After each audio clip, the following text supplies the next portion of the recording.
Hello guys, welcome back to the channel. बहुत ज़्यादा time हो चुका है हमें ब्लॉग डाले हुए, और आज के ब्लॉग में कुछ स्पेशल बातें होने वाली हैं जो कि काफ़ी टाइम से वेट हो रहा है। काफ़ी ज़्यादा सब्सक्राइबर्स वेट कर रहे हैं इस चीज़ के लिए, और मैं सबसे माफ़ी मांगना चाहता हूँ कि मैं उस चीज़ पे वीडियो बना नहीं पा रहा हूँ उस टॉपिक पे, क्योंकि मेरी बाइक कहीं और थी, मैं कहीं और था, और मेरे को कुछ टाइम नहीं मिल रहा था इसके ऊपर वीडियो बनाने के लिए। तो फर्स्ट ऑफ ऑल मैं तो थैंक्स बोलूँगा उस भाई को जिसने काफ़ी दिन से मेरे ऊपर फॉलोअप किया। भाई काफ़ी टाइम से फॉलोअप कर रहा है बंदा। तो भाई सौरभ राजपूत भाई हैं, बहुत ज़्यादा मतलब उन्होंने फॉलोअप कर दिया मेरे साथ कि भाई बाइक की माइलेज बताओ, पार्ट्स अवेलेबिलिटी महंगे हैं या नॉर्मल रेट पे हैं, आफ्टर मार्केट विंड वाइज़र कितने में लिया, डिटेल इसका थोड़ा वीडियो रिव्यू बनाओ। तो भाई और मेंशन कर देना मेरा नाम भाई ज़रूर। तो सौरभ भाई आपने मतलब जो सवाल पूछे हैं, सॉरी यार, तब सबसे पहली बात कि करीब 4 हफ्ते हो चुके हैं, 1 महीना, और 1 महीने से मैं आपके सवालों का जवाब नहीं दे पाया। बट आज भाई मैंने स्पेशली टाइम निकाला आपके लिए, आज हम वीडियो बना रहे हैं इसी टॉपिक के ऊपर। तो सबसे पहले बात करते हैं बाइक की माइलेज की। भाई जहाँ तक मैंने यूज़ करी है ना बाइक, तो माइलेज के लिए आपको ना मतलब मैंने ऐसा कोई स्पेसिफिक टेस्ट तो नहीं किया, माइलेज वाला स्पेसिफिक कोई माइलेज टेस्ट नहीं किया इसका, बट स्टिल मैंने लॉन्ग राइड की है। जैसे मैं घर चला जाता हूँ तो मेरा घर जो है वो यहाँ पे मेरी जॉब लोकेशन है, यहाँ से पड़ता है अराउंड 300 किलोमीटर्स। तो 300 किलोमीटर्स और अराउंड ये रख लो आप मेरा कि 900 to 800 का मेरा तेल लगता है इसमें।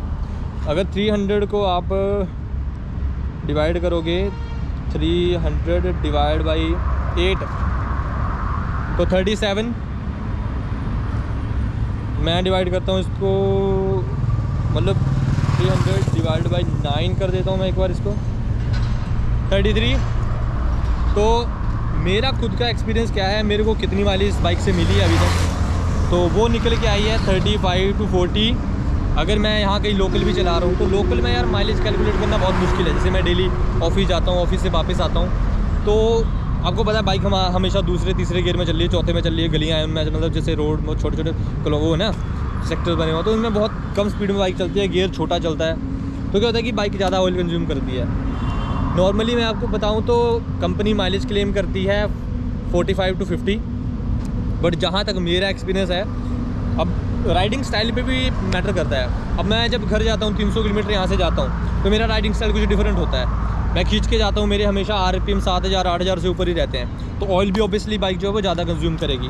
तो 8-9 लीटर तेल 300 किलोमीटर के लिए 37 मतलब सही है एक एवरेज यार। आप पूरा खींच के जा रहे हो, आपके जो लिमिटर मतलब आप हमेशा हर गियर में लिमिटर टच कर रहे हो, आपके जो RPM है वो हमेशा हायर साइड रह रहे हैं 7000 के, तो ठीक है। 37 किलोमीटर की एवरेज जो है वो बहुत अच्छी एवरेज है। पूरा खींच के आप जा रहे हो, हमेशा आपकी बाइक 90 100 115 इतना जा रही है। मेरी टॉप हमेशा 150 120 जाती है बाइक, मतलब जब भी घर जाता हूँ इतनी स्पीड में जाती है।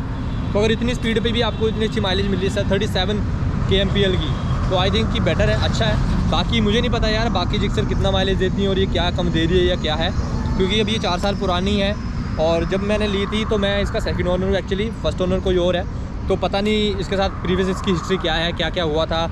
जब मेरे को बाइक मिली तो इसके थोड़े प्लास्टिक पार्ट में भी कुछ डैमेज थे, लॉक वगैरह टूटे हुए थे, तो मुझे लगता है कहीं ना कहीं कुछ एक्सीडेंट भी हुआ होगा मे बी इसका, तो कुछ ना कुछ बंदे ने मतलब मे भी हो भी सकता है, बड़ी सारी चीज़ें हो सकती हैं। बट स्टिल जब से मेरे पास 1 साल हो जाएगा अभी अप्रैल में इसको, तो जब 1 साल का मेरा कहना है, मैंने इसको 12,000 किलोमीटर चला लिया भाई। 38,000 रुपये मैंने ली थी, 50 हो गया है, 12,000 किलोमीटर मैंने चला लिया है अभी तक। मेरा तेल का खर्चा मतलब सही है, मेरे को कभी फील नहीं हुआ कि मैं ओवर मतलब फ्यूल कर रहा हूँ इसको या बहुत ज़्यादा कंजप्शन हो रही है, नहीं ऐसा कुछ नहीं है। मैंने कई ऐसी ट्रिप्स भी करी है जहाँ पे मैंने बंदों को 2-2 बार बाइक में ऑयल और फिर रिफिल करवाते देखा है, बट मैं एक ही बार में उस ट्रिप को कर लेता। मैं भी उनकी बाइक भी जैसे R15 की बात कर रहा हूँ यार, मैं उनको करना पड़ता था, बट मेरा हो जाता था उसमें मे भी उसकी, क्योंकि जब हम खींच के जा रहे हैं साथ में, तो मेरी एवरेज उतनी मेंटेन हो रही है 37-40 उतनी मेंटेन हो रही है। उनकी बाइक की माइलेज गिर जाती है भाई 25-30 आ जाती है उनकी माइलेज गिर के, तो ऑब्वियसली फ़र्क पड़ता है इस चीज़ में। सेकंड थिंग भाई ने पूछा था कि पार्ट्स अवेलेबिलिटी, तो जो पार्ट्स अवेलेबिलिटी की मैं बात करूँ भाई, बाहर नहीं मिलते। मेरे एरिया में जहाँ पे मैं रहता हूँ वहाँ पे तो नहीं मिलते एक्चुअल में, वो भी सिटी है, अच्छी सिटी है, बट वहाँ पे नहीं मिलते। सेकंड थिंग मैं बात करूँ, आप किसी मेजर सिटी में रहते हो, जैसे हमारे यहाँ पे नज़दीक में चंडीगढ़ है, वहाँ मिल सकते हैं, बट वो भी 50-50 है भाई, क्योंकि मैंने आज तक जाके ट्राई नहीं किया। मेरे को अगर कोई भी पार्ट चाहिए होता था तो मैं एजेंसी से डलवाता था, अदरवाइज़ मैं ऑनलाइन ट्राई करता था। बाकी मुझे कुछ इसके इंजन के पार्ट्स या बाकी चीज़ों पे कुछ भी आज तक मतलब चेंज करने की ज़रूरत नहीं पड़ी। जो भी मैंने करवाया वो मैंने सर्विस सेंटर से ही करवाया। तो पार्ट के क्या प्राइस पड़ते हैं, तो जैसे मैंने थ्रोटल वायर चेंज करवाई थी, तो थ्रोटल वायर का जो प्राइस था ना वो जेन्युइन ही लगा मुझे। 350-400, 450 के करीब, 350-400 के करीब एक पड़ रही थी। तो हम थे पार्ट अवेलेबिलिटी पे, मेरे भाई को कॉल आ गई थी एक्चुअली में। तो क्या है कि पार्ट अवेलेबिलिटी जैसे मैंने आपको बता दिया, सर्विस सेंटर से आपको मिल जाएंगे। पार्ट के प्राइस भी जेन्युइन है, कुछ ज़्यादा ऐसे मतलब डिफरेंस नहीं है कि बहुत महंगे पड़ रहे हैं। बाहर आपको मे भी मिल जाएँ बट ओरिजिनल नहीं मिलेंगे, तो आपको थोड़ा सा मतलब हो सकता है क्वालिटी से कॉम्प्रोमाइज़ करना पड़ जाए। बट ठीक है, मिल जाते हैं सर्विस सेंटर से ईजिली मिल जाते हैं। बाहर कहीं मतलब ऑर्डर करवा सकते हो आप तो मिल जाएंगे, ऐसी कोई बात नहीं है इसमें। देन थर्ड पे आते हैं कि महंगे तो मैंने बता ही दिया भाई आपको ऑलरेडी। इंजन पे तो मैंने कुछ काम नहीं करवाया आज तक, तो मेरे को इसका ऑलरेडी मतलब कुछ को नॉलेज है नहीं, तो मैं उसको कुछ बता नहीं सकता। बाकी नॉर्मल चीज़ें जो हैं, जब मैं सर्विसिंग पे जाता हूँ यार, सर्विस महंगी होती है भाई इसकी। मुझे लगता नहीं इतनी सर्विस की इतना रेट आना चाहिए सर्विस का, 2500-2700, बट इतना पता नहीं क्यों आता है।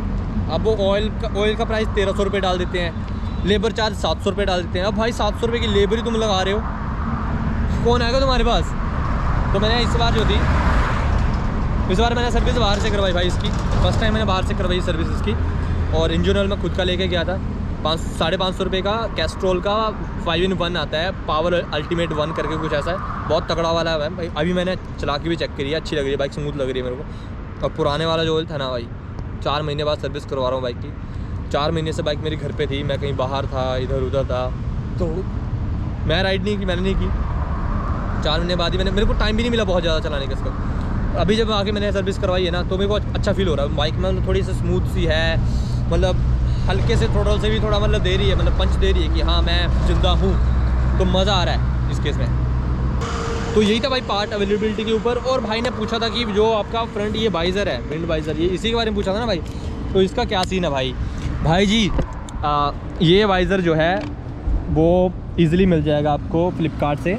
मेरे चैनल में इस वीडियो के डिस्क्रिप्शन में भी लिंक डाल दूंगा इसका, आपको इजीली मिल जाएगा ये वाला।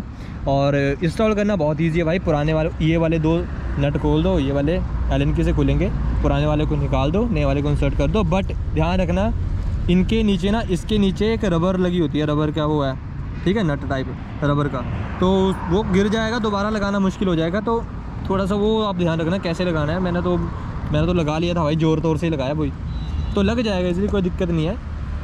और बाकी तो मैंने मिरर विरर्स जितनी भी मॉडिफिकेशन इस पर करवा रखी है। उसके बाद तो मैंने ये मिनी ड्राइव भी इंस्टॉल करे थे, तो ये सब मैंने वीडियो बना रखी है। ऑल पार्ट मॉडिफिकेशन ऐसे करके मेरी वीडियो है यूट्यूब पे, उसमें मैंने सब कुछ दिखा रखा है। उसके बाद मैंने कुछ मॉडिफिकेशन करवाई है, ये बटन भी लग रखे हैं।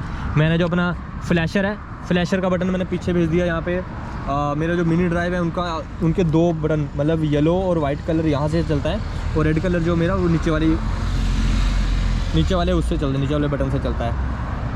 बाकी मेरी बाइक की फेयरिंग जो है ना भाई, मेरे एक बार क्रैश हुआ था, आपको पता होगा, बट क्रैश इतना भी खतरनाक नहीं था कि मेरे को इंश्योरेंस क्लेम करनी पड़ जाए या कुछ ऐसे प्रॉब्लम हो जाए। तो मैंने क्या किया, जैसे थी मैंने वैसे ही रहने दी। बट फेयरिंग के ना लॉक टूटे हुए थे, जब मैंने बंदे से ही ली थी ना, तब भी फेयरिंग के लॉक टूटे हुए थे। तो बाइक ना ऐसे मतलब थोड़ी खुली से लग रही थी आगे से पूरी, और लॉक खुले हुए लग रहे थे।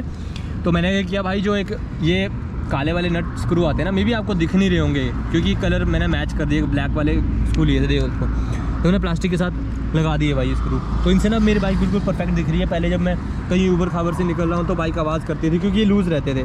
अब बाइक में कोई आवाज़ नहीं, देखो इधर होगी क्योंकि ये लॉक है, लूज़ हो जाते हैं। बट जहाँ पहले मतलब नीचे वाली तरफ लॉक थे ना, अब ऐसी कोई आवाज़ नहीं आती। देखो ये देखो। तो भाई ये वीडियो स्पेशल थी आप अपने सौरभ राजपूत भाई के नाम पे, और थैंक यू भाई कमेंट करने के लिए।